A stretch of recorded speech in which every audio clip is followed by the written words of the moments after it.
हाँ जी, नेक्स्ट देखो बेटा अपने को मैथडोलॉजीज़ और अप्रोचेज़ ऑफ OR।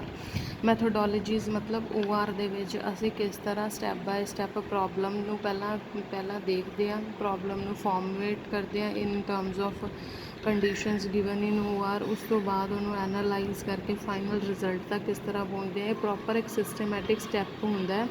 ਸਭ ਤੋਂ ਪਹਿਲਾਂ ਦੇਖੋ ਫਰਸਟ ਸਟੈਪ ਹੈ orientation. Orientation means we first orientation means we have the clear picture of the relevant issue. The first step in the OR is referred to as problem orientation. The primary object of this step is to have the clean picture of the relevant issues. This phase also involves a study of documents and literature relevant to the problems. Second है problem definitions. Problem definition की है, this is the second and most important difficult step है कि problem define किस तरह करना है। मतलब कुछ फैक्टर्स होंगे प्रॉब्लम्स ਦੇ ਵਿੱਚ ਉਹ ਜਿਹੜੇ ਛੁਪੇ ਹੋਏ ਹੁੰਦੇ ਆ ਉਹਨਾਂ ਨੂੰ ਬਾਹਰ ਨਿਕਾਲ ਕੇ ਰੱਖਣਾ, ਪ੍ਰੋਪਰ ਹਰ ਇੱਕ ਚੀਜ਼ ਦਾ ਹੋਣਾ, ਕੋਜ਼ ਆਫ ਐਕਸ਼ਨ, ਕੰਸਟ੍ਰੇਂਟਸ ਜਿਹੜੀਆਂ ਲਿਮਿਟੇਸ਼ਨਸ ਹੁੰਦੀਆਂ।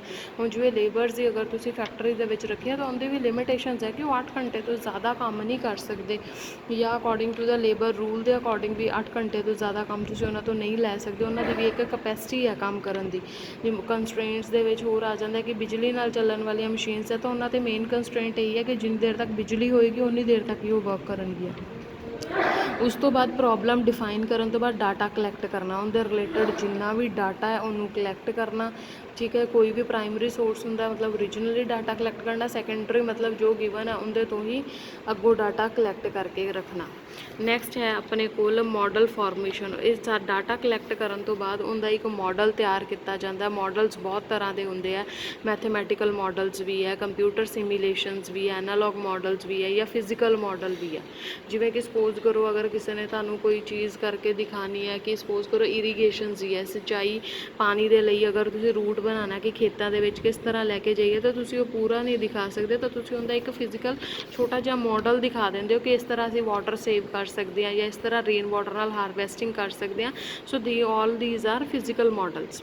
ਐਨਾਲੌਗ ਮਾਡਲਸ ਕੀ ਹੁੰਦੇ ਆ, ਅੱਗੋਂ ਜਾ ਕੇ ਵੀ ਵੈਸੇ ਇਹਦੀ ਡੈਫੀਨੇਸ਼ਨ ਆਏਗੀ। ਐਨਾਲੌਗ ਮਾਡਲਸ ਇਹ ਹੁੰਦੇ ਆ ਕਿ ਮੈਂ ਪੂਰੀ ਦੀ ਪੂਰੀ ਆਬਜੈਕਟ ਦੇ ਮਾਡਲ ਨਹੀਂ ਰਿਪਰੈਜ਼ੈਂਟ ਕਰ ਸਕਦੀ, ਮੈਂ ਉਹਦੇ ਸਿਮਿਲਰ ਜਾਂ ਉਹਦੇ ਵਰਗਾ ਕਰ ਸਕਦੀ ਹਾਂ। ਜਿਵੇਂ ਸਪੋਜ਼ ਕਰੋ ਮੈਂ ਏਅਰਲਾਈਨਸ ਦੇ ਵਿੱਚ ਐਰੋਪਲੇਨਸ ਦੀ रूट डिसाइड करना है तो मैं हूँ पूरा का पूरा एरोप्लेन तो बना नहीं सकती, मैं उनके सिमिलर एक छोटा स्मॉलर स्केल ते एरोप्लेन लेके स्मॉलर स्केल ते उन्हों का सारा जो जिमें रूट रास्ते जड़े एक कॉपी पेज से दिखा सकती हैं, या जिमें गूगल मैप ते आपां थोड़ी जी पिक्चर दे विच सारिਆਂ ਦੇ रूट्स ਜਿਹੜੇ ਆ ਉਹ ਕਲੀਅਰ ਹੋ ਜਾਂਦੇ ਆ। ਉਹ ਸਾਰੇ ਐਨਾਲੋਜਿਕ ਮਾਡਲਸ ਹੈ। ਜਿਵੇਂ ਤੁਸੀਂ ਕਿਸੇ ਘਰ ਦਾ ਦੇਖਿਆ ਹੋਏਗਾ ਕਿ ਜਦੋਂ ਵੀ ਕਿਸੇ ਘਰ ਦਾ ਨਕਸ਼ਾ ਤਿਆਰ ਹੁੰਦਾ ਜਾਂ ਕਿਸੇ ਵੀ ਮੰਦਿਰ ਦਾ ਨਕਸ਼ਾ ਤਿਆਰ ਹੁੰਦਾ ਤਾਂ ਇੱਕ ਛੋਟੇ ਜਿਹੇ ਮਾਡਲ ਦੇ ਵਿੱਚ ਉਹਨਾਂ ਨੇ ਸਾਰਾ ਕਰਕੇ ਦਿਖਾਇਆ ਹੁੰਦਾ ਕਿ ਕਿੱਥੇ ਤੁਹਾਡੀ ਕਿਚਨ ਹੋਏਗੀ, ਕਿੱਥੇ ਵਾਸ਼ਰੂਮ ਹੋਏਗਾ, ਕਿੱਥੇ ਤੁਹਾਡਾ ਲਿਵਿੰਗ ਏਰੀਆ ਹੋਏਗਾ, bedroom, dining table. So all these are combined in a very small scale. ठीक है, उस तो बाद सल्यूशन रिजल्ट। एक बार मॉडल तैयार हो गया फिर तुसी सल्यूशन देखोगे कि इनका फिजिबल सल्यूशन की है, ऑप्टीमल की है। वैसे सारा कुछ तुहानू क्लीयर हो जाएगा जो असी एक अद्धा इहदे नाल दा सम करांगे तो ये स्टैप बाय स्टैप किस तरह चलना है तुहानू पता लग जाएगा। सल्यूशन ते पहुंचण तो बाद उन्होंने एनालाइज किया जाता है, देखा जाता है कि होर किसी तरह की दिक्कत नहीं है, वाकई ये सल्यूशन जोड़ा वा ये अपनी प्रॉब्लम का सल्यूशन बनेगा।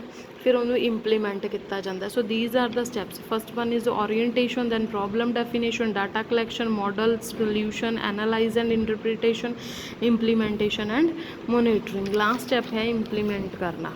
अगर तुहानू सब पासों सही लग रहा कि हाँ डिसीजन ठीक है फिर ही तुसी उन्होंने इंप्लीमेंट करोगे। एक अद्धे की प्रॉब्लम देख के तुसी सारे दे सारे रेलवे लाइन के रूट नहीं चेंज कर दोगे या एरोप्लेन का रूट नहीं चेंज करोगे। नैक्सट वन तुहाडे कोल आंदे आ मॉडल्स इन OR। OR ਦੇ ਵਿੱਚ देखो मॉडल्स ਦੇ ਵਿੱਚ ਪਹਿਲਾ ਆ ਜਾਂਦਾ ਫਿਜ਼ੀਕਲ ਮਾਡਲ। ਫਿਜ਼ੀਕਲ ਮਾਡਲਸ ਦੇ ਵਿੱਚ ਕੀ ਆ ਜਾਂਦਾ, it include all the forms of diagrams, drawing, graph, chart, most of which are design to deal with the specific type of problem. Iconic model ਦੇ ਵਿੱਚ ਕੀ ਹੈ, an icon is an image or likeliness of an object or system. Iconic model ਦੇ ਵਿੱਚ ਕੀ ਹੈ, analogue model ਔਰ iconic model same ਹੈ ਕਿ ਤੁਸੀਂ ਪੂਰੇ ਦਾ ਪੂਰਾ ਆਬਜੈਕਟ ਨੂੰ ਨਹੀਂ ਮਾਡਲ ਦੇ ਤੌਰ 'ਤੇ ਯੂਜ਼ ਕਰ ਸਕਦੇ, ਤੁਸੀਂ ਉਹਦੇ ਨਾਲ ਦਾ ਮਾਡਲ ਸਮੋਲਰ ਸਕੇਲ 'ਤੇ ਯੂਜ਼ ਕਰ ਸਕਦੇ ਹੋ। So an iconic model is the least abstract physical replica ਕੀ ਹੁੰਦਾ, ਇੱਕ ਇਮੇਜ ਰਿਪਰਜੈਂਟੇਸ਼ਨ ਜਿਹੜੀ ਸਿਸਟਮ ਨੂੰ ਰਿਪਰਜੈਂਟ ਕਰਦੀ, usually based on a smaller scale than the original. Analogue model ਵੀ ਹੋ ਗਿਆ। ਫਿਰ ਆ ਜਾਂਦਾ ਮੈਥਮੈਟੀਕਲ ਮਾਡਲ। ਮੈਥਮੈਟੀਕਲ ਜਾਂ ਸਿੰਬੋਲਿਕ ਮਾਡਲ, ਇਹ ਕੀ ਹੈ, ਇਹ ਡਿਸੀਜਨ ਵੇਰੀਏਬਲ ਨੂੰ ਰਿਪਰਜੈਂਟ ਕਰਨ ਲਈ ਯੂਜ਼ ਕੀਤਾ ਜਾਂਦਾ ਔਰ ਇਹਦੇ 'ਚ ਵੇਰੀਏਬਲਸ ਜਿਹੜੀਆਂ ਆਰ ਰਿਲੇਟਡ ਟੂਗੈਦਰ ਬਾਈ ਮੈਥਮੈਟੀਕਲ ਇਕੁਏਸ਼ਨਸ।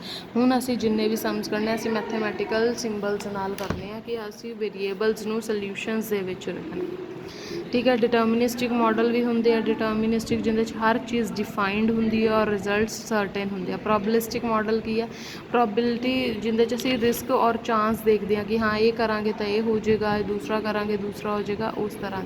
ਕੁਛ ਮਾਡਲਸ ਜਰਨਲਸ ਔਰ ਸਪੈਸੀਫਿਕ ਜਰਨਲ ਜਿਹੜੇ ਹਰ ਕਿਤੇ ਅਪਲਾਈ ਹੋ ਜਾਂਦੇ ਆ ਐਵਰੀ, ਜਿਵੇਂ ਲੀਨੀਅਰ ਪ੍ਰੋਗਰਾਮਿੰਗ ਜਿਹੜੀ ਆ ਉਹ ਜਰਨਲ ਮਾਡਲ ਹੈ, ਹਰ ਸਿਚੁਏਸ਼ਨ ਦੀ ਤੁਸੀਂ ਲੀਨੀਅਰ ਪ੍ਰੋਗਰਾਮਿੰਗ ਜਿਹੜੀ ਆ ਉਹ ਕਨਵਰਟ ਕਰ ਸਕਦੇ ਹੋ। ਸਪੈਸੀਫਿਕ ਮਾਡਲ ਜਿਹੜੇ ਆ ਉਹ ਅੰਡਰ ਸਪੈਸੀਫਿਕ ਕੰਡੀਸ਼ਨਸ ਹੀ ਅਪਲਾਈ ਹੁੰਦੇ ਆ। ਉਸ ਤੋਂ ਬਾਅਦ ਪ੍ਰਿੰਸੀਪਲਸ ਹੈ, ਪ੍ਰਿੰਸੀਪਲ ਆਫ ਸਿੰਪਲਿਸਿਟੀ, ਮਤਲਬ ਤੁਹਾਡਾ ਮਾਡਲ ਜ਼ਿਆਦਾ ਕੰਪਲੀਕੇਟਡ ਨਹੀਂ ਹੋਣਾ ਚਾਹੀਦਾ, ਸਿੰਪਲ ਹੋਣਾ ਚਾਹੀਦਾ ਔਰ ਤਾਂ ਕਿ ਰਿਜ਼ਲਟ ਜਿਹੜਾ ਜਲਦੀ ਸਮਝ ਆ ਜਾਏ। ਅੰਡਰਸਟੈਂਡ ਦਾ ਪ੍ਰੋਬਲਮ, ਸਭ ਤੋਂ ਪਹਿਲਾਂ ਪ੍ਰੋਬਲਮ ਨੂੰ ਸਮਝਣਾ ਚਾਹੀਦਾ, ਫਿਰ ਹੀ ਉਹਦੇ ਅਕੋਰਡਿੰਗ ਅਪਰੋਪਰੀਏਟ ਟੈਕਨੀਕ ਲਗਾਉਣੀ ਚਾਹੀਦੀ ਹੈ। ਮਾਡਲਸ ਜਿਹੜੇ ਆ ਉਹ ਡਿਸੀਜਨ ਮੇਕਰਸ ਦੇ ਲਈ ਹੈ ਕਿ ਜਿਨ੍ਹਾਂ ਨੇ ਡਿਸੀਜਨ ਲੈਣੇ ਆ ਉਹ ਮਾਡਲਸ ਨੂੰ ਦੇਖ ਕੇ ਡਿਸੀਜਨ ਲੈਂਦੇ।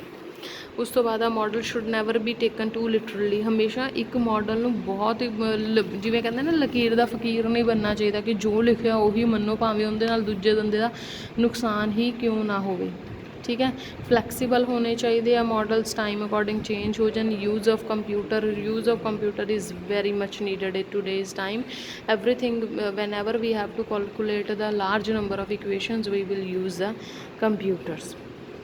ਹੁਣ ਦੇਖੋ OR ਕਿਹੜੇ ਕਿਹੜੇ ਏਰੀਆ 'ਚ ਯੂਜ਼ ਹੁੰਦਾ, ਕਿਤੇ ਵੀ ਫਾਈਨੈਂਸਿੰਗ ਦੀ, ਬਜਟਿੰਗ, ਇਨਵੈਸਟਮੈਂਟ, ਕੈਸ਼ ਫਲੋ ਹੈ, ਕਿਤੇ ਵੀ ਉੱਥੇ ਯੂਜ਼ ਹੁੰਦਾ। OR ਪਰਚੇਜ਼ਿੰਗ ਜਿਹਦੇ 'ਚ ਅਸੀਂ ਯੂਜ਼ ਕਰਦੇ ਆ ਕਿ ਕੁਆਂਟਿਟੀ ਕਿੰਨੀ ਯੂਜ਼ ਕਰਨੀ ਹੈ, ਟਾਈਮਿੰਗ ਕੀ ਹੋਣੀ ਚਾਹੀਦੀ ਹੈ, ਰॉ ਮਟੀਰੀਅਲ ਕਿੰਨਾ ਯੂਜ਼ ਕਰਨਾ ਹੈ, ਠੀਕ ਹੈ। ਨੈਕਸਟ ਆ ਜਾਂਦਾ ਮਾਰਕੀਟਿੰਗ ਮੈਨੇਜਮੈਂਟ, ਪਰਸਨਲ ਮੈਨੇਜਮੈਂਟ ਹੈ, ਰਿਸਰਚ ਅਤੇ ਡਿਵੈਲਪਮੈਂਟ। ਇਹਨਾਂ ਸਾਰੇ ਏਰੀਆਜ਼ ਦੇ ਵਿੱਚ OR ਜੋ ਹੈ ਉਹ ਯੂਜ਼ ਹੁੰਦਾ ਹੈ, ਠੀਕ ਹੈ। ਹੁਣ ਟੈਕਨੀਕ